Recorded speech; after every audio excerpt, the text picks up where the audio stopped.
8 ফেব্রুয়ারি 2026 তারিখে পটিয়া উপজেলা বিএনপি ধানের শীষের প্রার্থী জননেতা আলহাজ এনামুল হক এনামের সমর্থনে পটিয়া উপজেলা ঝিরি ইউনিয়নের মালিয়ারা 7, 8 ও 9 নম্বর ওয়ার্ডে গণসংযোগ ও পথসভা অনুষ্ঠিত হয়েছে। এতে উপস্থিত ছিলেন পটিয়া উপজেলা বিএনপির সাবেক সাধারণ সম্পাদক আব্দুল মোনাব, ঝিরি ইউনিয়ন বিএনপির সাবেক সভাপতি ইব্রাহিম সওদাগর, পটিয়া উপজেলা বিএনপির সাবেক কার্যনির্বাহী সদস্য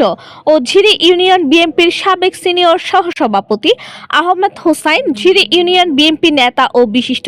সমাজসেবক আব্দুল হামিদ, দক্ষিণ জেলা যুবদলের সহ সাধারণ সম্পাদক মশিউর জামান মিঠু। আরও উপস্থিত ছিলেন পটিয়া উপজেলা যুবদলের যুগ্ম আহ্বায়ক সাইফুল রহমান, ইমরানুল হক বাহাদুর, প্রবাসী বিএনপি নেতা ও সমাজসেবক মোহাম্মদ মুসা, বিশিষ্ট বিএনপি নেতা ও ব্যবসায়ী ইস্কান্দার। এছাড়া উপস্থিত ছিলেন বর্তমান ও সাবেক বিএনপি যুবদল, ছাত্রদল, স্বেচ্ছাসেবক দল, কৃষক দল ও ওলামা দলের নেতৃবৃন্দ আব্দুল করিম, মোহাম্মদ আব্দুল লতিফ, মোহাম্মদ ফোরকান, আব্দুল নূর, মোহাম্মদ জামাল, নেজামুদ্দিন, নাসির মেম্বার, মোহাম্মদ ইয়াকুব, আবুল কাশেম, জয়নাল, রহিম, রকি, জসিম, মোহাম্মদ ইসাক, জানে আলম, মোহাম্মদ শফি, মোহাম্মদ আজিম, আব্দুল শুক্র, মোহাম্মদ শহীদ, আলী হোসেন কালু, কাশিম মেম্বার, আবু তাহের, মোহাম্মদ হারুন, শাহজাহান, তোফায়েল, আক্কাস, সাত্তার, কামাল, আরিফ, শফি আলম, আরাফাত, শওকত, জিয়া, মানিক, শাহেদ, বেলাল, রহিম, আব্দুল, তৈয়ব, শাহ আলম, মনসুর, শওকত, মাহমুদ ও জসিম সহ আরও অনেকে। গণসংযোগ ও পথসভায় বক্তারা ধানের শীষের পক্ষে জনসমর্থন আরও জোরদার করার জন্য আহ্বান জানান এবং আসন্ন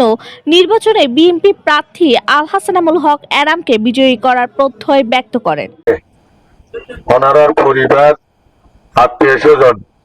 বন্ধু বান্ধব, এই যিনি মালিয়ারার প্রত্যেকের আছে আবেদন নিবেদন, ওনার সন্তান হিসেবে, ওনার এলাকার সন্তান হিসেবে দল মত নির্বিশেষে অনভেদাভেদ নগরী জনসংখ্যায় ভোট দিবেন। পটিয়া থেকে সাইফুল ইসলামের পাঠানো তথ্যচিত্রে মমি ভট্টাচার্য, প্রবাসী নিউজ টিভি, চট্টগ্রাম। দেশ বিদেশি নিত্য নতুন খবরাখবর পেতে প্রবাসী নিউজ টিভির সাথেই থাকুন।